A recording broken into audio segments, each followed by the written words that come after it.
45 पे है। अस्सलाम वालेकुम, मेरा नाम डॉक्टर फराह है। आपको थोड़ा सा मुआयना करें, इजाज़त है? अच्छा, आप ऐसा करें कि शर्ट आप उतार लें, ठीक है? आपकी छाती का मुआयना करें। ऐसे मैं जो कर लिया चलो प्लीज। आइडियली स्पीकिंग आपको चेस्ट को पूरा एक्सपोज, बेटा बुनियाद की चेस्ट को पूरा आपने जो होता है वो एक्सपोज करना होता है, लेकिन पेशेंट थोड़ा सा रिलक्टेंट है, इसलिए हम चेस्ट को एक्सपोज नहीं कर रहे हैं। एंगल आप देख लें 45 डिग्री का है। 45 डिग्री का मतलब ये होता है कि ये और ये एंगल, ठीक है? तो ये 45 डिग्री का है। इसके ऊपर आसान इसलिए होता है कि हम जबी भी चेक कर सकते हैं। कोई भी एग्जामिनेशन हो उसमें सबसे पहले जो होती है वो इंस्पेक्शन आती है। इंस्पेक्शन होती है ओवरऑल इंस्पेक्शन पेशेंट की, कि जैसे ही आप कमरे में आए हैं, आपके सामने पेशेंट लेटा हुआ है, तो आपने ओवरऑल इसकी इंस्पेक्शन करनी है।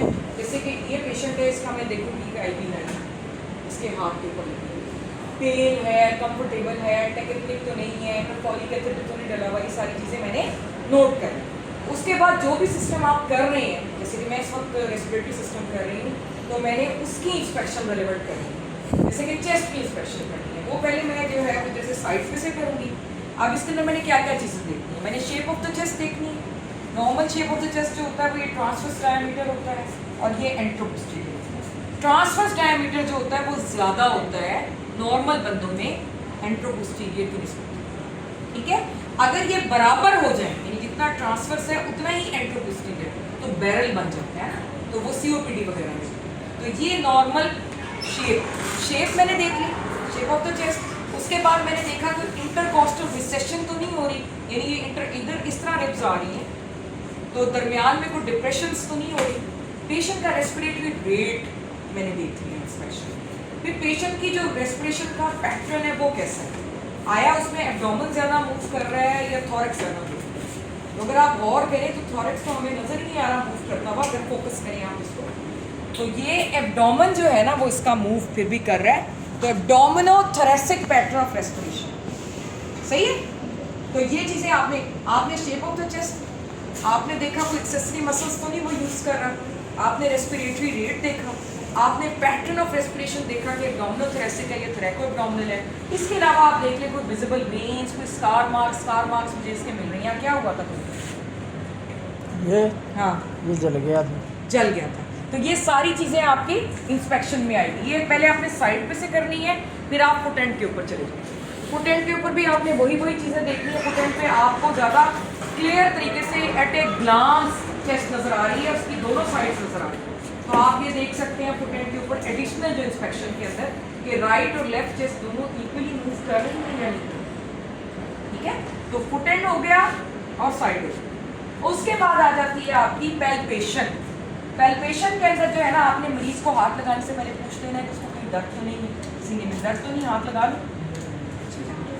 उसके बाद मैंने चेस्ट एक्सपेंशन करनी है। चेस्ट एक्सपेंशन मैंने कैसे करनी है, मैंने दोनों हाथों से इसकी लोअर चेस्ट को पहले पकड़ना है, और थम्स मेरे जो होंगे वो मिडल में, और मैं पेशेंट को लंबा सा सांस लो, लंबा सा सांस लो बेटा, और मैं अपने थम्स की मूवमेंट को देखूँ, छोड़ दो।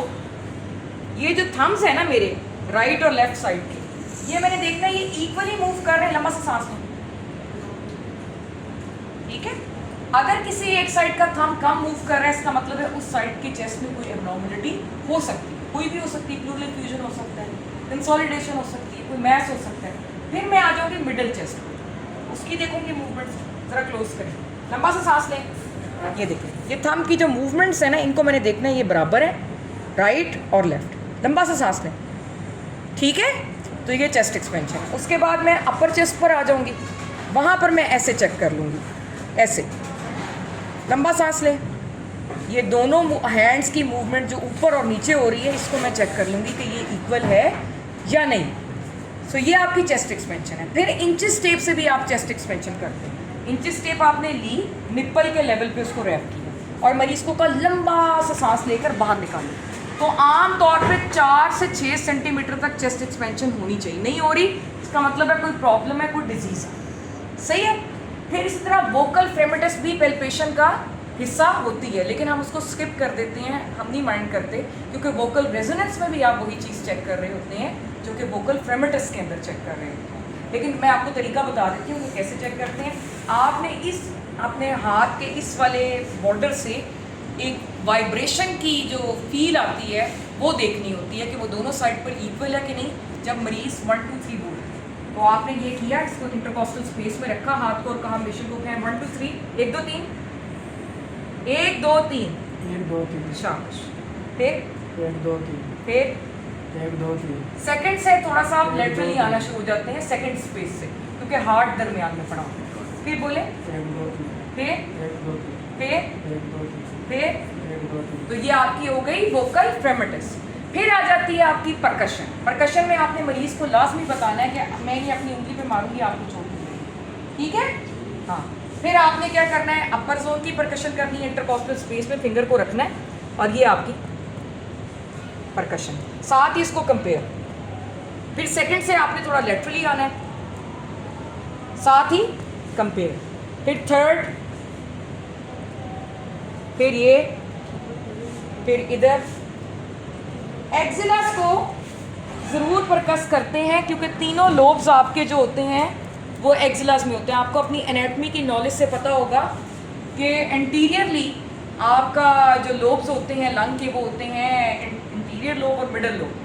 पोस्टीरियर वाला तो पीछे पड़ा होता है ना। एक्सिला के अंदर वो तीनों लोब्स आपको मिलेंगे, तो इसलिए कोई भी पैथोलॉजी जो आपकी इस तीनों लोब्स में से किसी एक लोब में से वो मिस नहीं होती। Then finally comes the auscultation. Auscultation में जो स्टेथोस्कोप है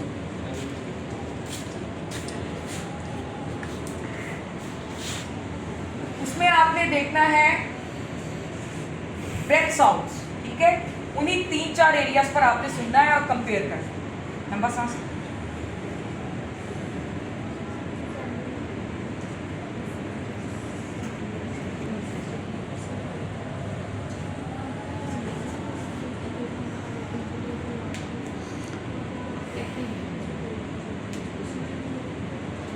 एक दो तीन बोले, एक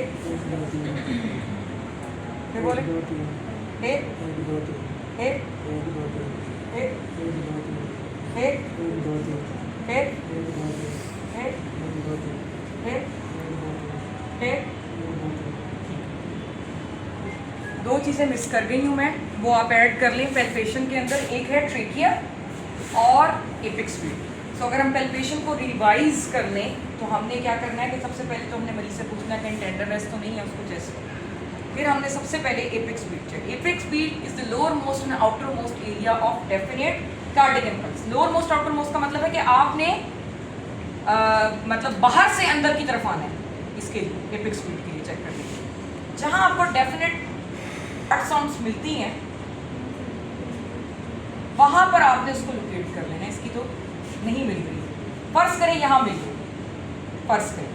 अब आपने यहाँ पर देखना है ये एंगल ऑफ लुई, ये एक उभार है, ये है basically between manubrium sterni and xiphisternum के दरमियान में ये जो एक एंगल है ना, जो उभार है, ठीक है, इसके साथ सेकंड इंटरकॉस्टल स्पेस होती है। तो सेकंड, थर्ड, फोर्थ, फिफ्थ इस तरह करके आप देखते हैं कि वो कौन सी स्पेस में है और वो मिड क्लेविकुलर लाइन जो है उससे अंदर है कि बाहर है। ये अगर क्लेविकल है उसकी, ये वाली जो है, तो ये हम देखते हैं कि उससे नॉर्मली ये 1 सेंटीमीटर इंटरनल होनी चाहिए। एक तो एपिक्स बीट आपने चेक की, दूसरे नंबर पे आपने उसका ट्रेकिया जो है ना वो चेक कर लेना है। यहाँ पर ज़रा क्लोज लेकर आए। ये एक हेड है स्टेर्नोक्लेडोमेस्टोइड का, स्टर्नल हेड, और ये दूसरे स्टेर्नोक्लेडोमेस्टोइड का इधर होता है। तो इन दोनों के ऊपर आपने अपनी फिंगर्स जो है वो रखनी है, एक इंडेक्स फिंगर और एक ये रिंग फिंगर, और मिडल फिंगर से आपने हल्का सा जो है ना ट्रेकिया को फील करना है। फिर आपने देखना है कि यहाँ पर इस हेड और ट्रेकिया के दरमियान में कितना डिस्टेंस है, इस फिंगर को नीचे करके थोड़ा सा प्रेस करके, और इधर कितना डिस्टेंस है। तो फ़र्ज़ करें यहाँ डिस्टेंस कम है और यहाँ ज़्यादा है, तो इसका मतलब है ट्रेकिया इस तरफ डिविएटेड है, ठीक है। अगर यहाँ डिस्टेंस कम है तो इसका मतलब है यहाँ डिविएटेड है। तो नॉर्मली थोड़ा सा राइट साइड पे डिविएटेड होता है। तो एक दफ़ा से सम अप दोबारा से कर देती हूँ। Thank you very much. कि आपने पेशेंट जो है उसकी इंस्पेक्शन करनी है। इंस्पेक्शन के अंदर आपने पहले साइड पे खड़ा होना है और उसके बाद आपने फुट एंड पे खड़ा होना है। साइड पे खड़े होकर आपने शेप देखनी है, आपने देखना कोई इंटरकॉस्टल रिसेशन तो नहीं है, आपने रेस्पिरेटरी रेट देखना है, आपने पैटर्न ऑफ रेस्पिरेशन को देखना है। एब्डोमिनल थोरेसिक है, थ्रैकोएब्डोमिनल, मेल्स में एब्डोमिनल थोरेसिक है, फीमेल में थ्रैकोएब्डोमिनल। सही है। फिर आपने देखना ये है कि कोई स्टार मार्क या कोई और विजिबल वेन्स वगैरह तो नहीं है। फिर आप आ जाएंगे फुट एंड के ऊपर। फुट एंड पे आप देखेंगे कि दोनों चेस्ट जो है right and left equally move कर रही हैं या नहीं कर रही। ठीक है, तो फुट एंड पे भी आप देख सकते। पहले पेशेंट के अंदर आपने शुरू ही मैं मिस कर गई थी, एपिक स्पीड से स्टार्ट करना है और आपने बाहर से हाथ को अंदर की तरफ। जहाँ आपको एपिक स्पीड महसूस होगी वहाँ पर आपने अपनी फिंगर को रख के आपने, आपको पता है आपके स्टर्नम के दो हिस्से होते हैं, एक अपर पार्ट होता है एक लोअर, जहाँ पे वो ज्वाइन कर रहे होते हैं उसको एंगल ऑफ लुई कहते हैं।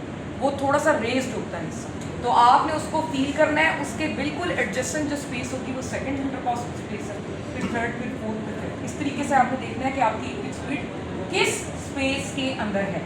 फिर आपने क्लेविकल को देखना है कि मिड क्लेविकुलर लाइन से वो इंटरनल है, एक्सटर्नल है, कहाँ है। फिर आपने ट्रेकिया को देखना है, उसमें आपको पता है कि इस तरह अगर आप अपने गर्दन को रोटेट करेंगे, एक हेड है स्टर्नल हेड स्टेनोक्लेडोमास्टोइड का, इधर करेंगे तो ये दूसरा हेड है। सो इन दोनों हेड्स के ऊपर आपने एक के ऊपर इंडेक्स फिंगर रखनी है, एक के ऊपर रिंग फिंगर रखनी है और मिडल से आपने अपने ट्रेकिया को फील करना है मिडल से। और उसके बाद आपने जो है मिडल से आपने इधर डिस्टेंस देखना है between this head of sternocleidomastoid and trachea and इधर डिस्टेंस देखना है। जहाँ डिस्टेंस कम होगा ट्रेकिया उसी तरफ डिविएट। फिर उसके बाद आपने chest expansion lower, middle and upper, और फिर इंचेस टेप से वो चेक करनी है आप।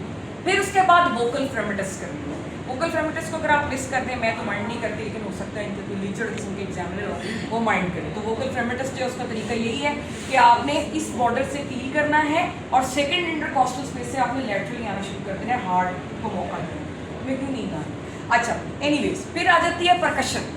परकशन में आपने मरीज को ज़रूर बता देना है कि आप अपनी फिंगर पे टच करेंगे उसको मैसेज एपिकल एरिया, साथ ही कंपेयर। सेकंड से फिर लैटरली एक्सिलास को परकस करना नेवर फॉरगेट, क्योंकि एक्सिला में तीनों लोब्स हैं। एंड फाइनली ऑस्कल्टेशन, इसमें आपने देखना है इंस्पिरेशन, एक्सपिरेशन। ठीक है, एक्सपिरेशन की लेंथ जो है वो अगर प्रोलॉन्ग्ड है तो इसका मतलब सीओपीडी।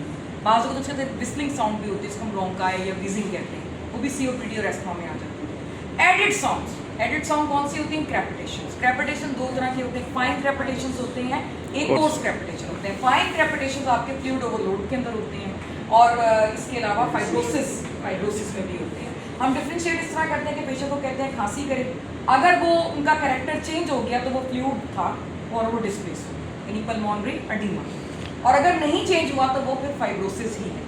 कोर्स क्रेपिटेशन जो होते हैं वो आपकी शो करते हैं इन्फेक्शन, नमोनिया है, एस्पिरेशन नमोनिया है या कोई भी और नमोनिया, रिजॉल्विंग नमोनिया, जिसमें वो आता है। फिर वोकल रेजोनेंस है। वोकल रेजोनेंस जो है वो आपने स्टेप के ऊपर ही करना होता है, 1 2 3 कहलवाना होता है मरीज से, दोनों साइड्स के ऊपर जो होती है वो आपने सुनी। वोकल रेजोनेंस क्यों इंक्रीज होती है मैंने आपको पहले बताया, क्यों डिक्रीज होती है पिछली वीडियो में बता चुकी हूँ, लेकिन उसमें यही होता है कि अगर प्लूरल फ्लूइड आ गया यानी इफ्यूजन, एयर आ गई, ठीक है, या आपकी कोई मैस आ गया तो एक लेयर एक्स्ट्रा ऐड हो गई ना। यही आपका एयरवे है पहले, उसके बाद आपका वो फ्लूइड या मैस है या एयर है, ठीक है, उसके बाद आपका वो प्लूरा है, फिर मसल है, फिर स्किन है, तो एक लेयर ऐड हो गई। तो जब एक लेयर ऐड हो गई तो आपके जो डायफ्राम से जब वो आवाज़ कंडक्ट होगी आपके कानों में तो वो कम सुनाई देगी। ऑन दी अदर हैंड अगर क्लैप्स है, फाइब्रोसिस है या कैविटेशन है तो इसका मतलब ये है कि वो वाला लंग उस हिस्से का डैमेज हो गया, तो वो लंग नहीं है ना, अब एयरवे है, मसल है और स्किन है, तो उसकी वजह से फिर क्या होगा कि एक लेयर जब कम हो जाएगी तो वो ज़्यादा वोकल रेजोनेंस सुनाई देगी, और इसी वजह से आपको जो ब्रीदिंग है वो भी उस एरिया पे क्लैप्स, फाइब्रोसिस वगैरह में या कैविटेशन में हार्श सुनाई देती है, जिसको हम ब्रोंकियल ब्रीदिंग कहते हैं। और ब्रोंकियल ब्रीदिंग जो होती है, मैं ये कहती हूँ कि जिन बच्चों ने नहीं सुनी वो अपने ट्रेकिया के ऊपर स्ट्रेच रखें, सारे बच्चे ट्रेकिया पे स्ट्रेच रखें और आवाज़ सुने, पहले यहाँ सुने और फिर लंग पे सुने, तो यहाँ पे जो ब्रीदिंग उनको सुनाई देगी ना वो ब्रोंकियल ब्रीदिंग है, क्योंकि यहाँ लंग नहीं है ना। और फाइब्रोसिस, कोलैप्स और कैविटेशन में भी एग्जैक्टली यही हो रहा है कि वहाँ लंग गायब हो गया, सिर्फ एयरवे है, मसल है और स्किन है, तो यहाँ पे भी एयरवे है, मसल है और स्किन। सो जिन बच्चों ने ब्रोंकियल ब्रीदिंग ब्रीदिंग लाइव नहीं सुनी वो यहाँ सुन लो, यहाँ कैसे ब्रीदिंग है और यहाँ कैसे, ठीक है। तो this was all about your respiratory system. बंद कर